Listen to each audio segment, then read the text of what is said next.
All right, hey, it's still Tribulation Day 88 and a half.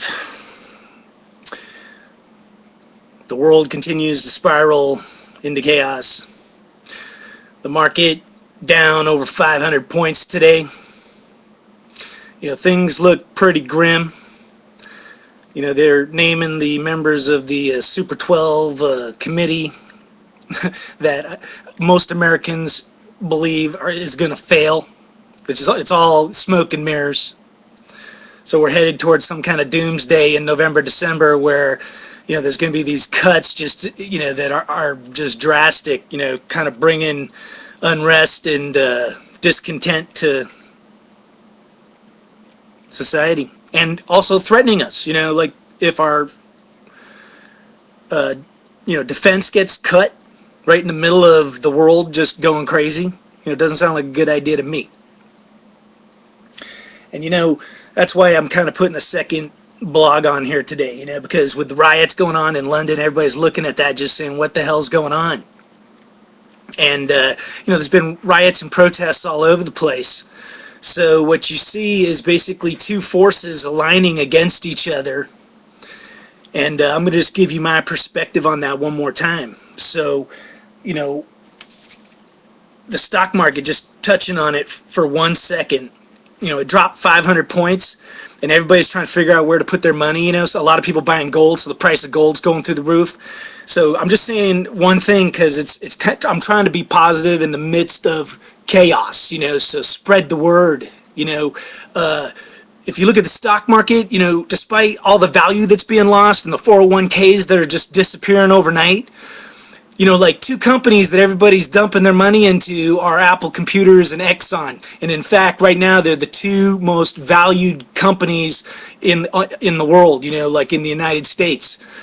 So, a way to look at that is the stock market is, basically betting on America, betting on America's business.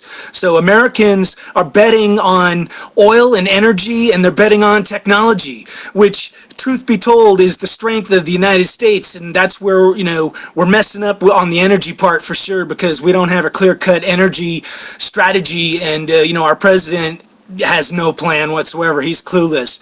So, the other end of it is technology, and, the government needs to just stay out of the way, because, we got the best technology in the world that's being stolen all the time by the Chinese. When they're doing their cyber attacks, that's what they're taking. Not our defense secrets, and also our corporate secrets, and our credit secrets, like your name and where you live.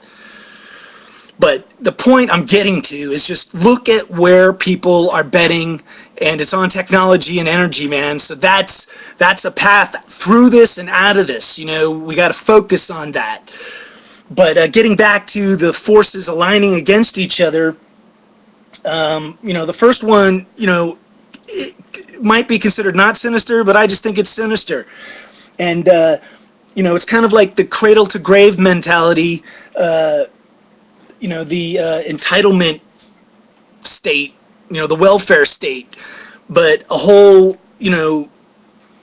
mess load of people that believe the government owes them something, and they actually view the government as the solution to everything, and they tend to be just hella poor and needing a lot.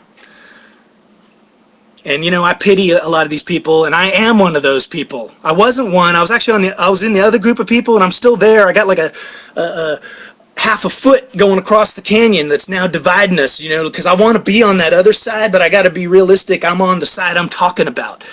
But this side, people talk about human rights, like we got rights, especially if you're, poor or a minority, and that's where you find these other words associated with this side, which is words like,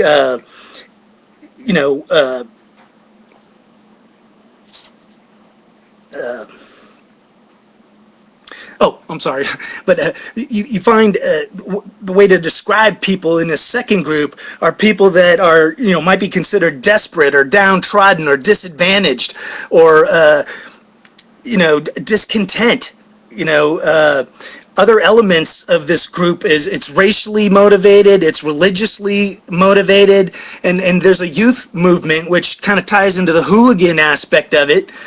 And these people are supported by a lot of the social movements that are left-leaning organizations, kind of social programs and communistic type movements of revolution. But these people are the ones that end up out in the street, basically robbing and looting. They may start out protesting, but they end up, robbing and looting. So who's on the other side? Some people might use the term like the Patriots, the Tea Party, but you know what? That's maybe just a segment of that. But there's some elements of those people. But on the other side is people who are self-supportive, or we could call them workers. Even though there's some workers on the other side I was talking about, but on this other side, you're definitely working, or you're a business owner, but you're self-supportive, you're like generating income, and you kind of view yourself as part of society, a positive force, earning, raising a family, the house, the white picket fence. These are people that work hard, and, they've invested in their lives and in America. They got 401ks, they're invested in the Social Security program, and they got a house, they want to pay for college, but all these areas of their lives right now are threatened. Housing values are down, 401ks are disappearing overnight. The government that promised Social Security are now saying, hey, you know what, we're not even going to give it to you. We're going to make it to where you got to get older, or you're just not going to get it. So they feel threatened, they feel powerless, and they feel ripped off.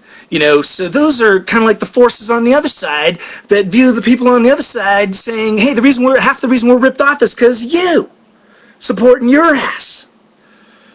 Now, right or wrong, that's just how the divide has lined up. And those are the forces we're going to have to be looking at in the next, 6 months to a year, because, with the way things are going, that's what's causing this stuff, But there is hope. Like I said, the Apple, the Exxon, we got people out there that have ideas, so there's solutions to everything, Now, are the people that are in Washington doing those solutions? Hey, in my opinion, no. So they got to go. Anyway, keep thinking positive. I'm going to get my tribulation back on.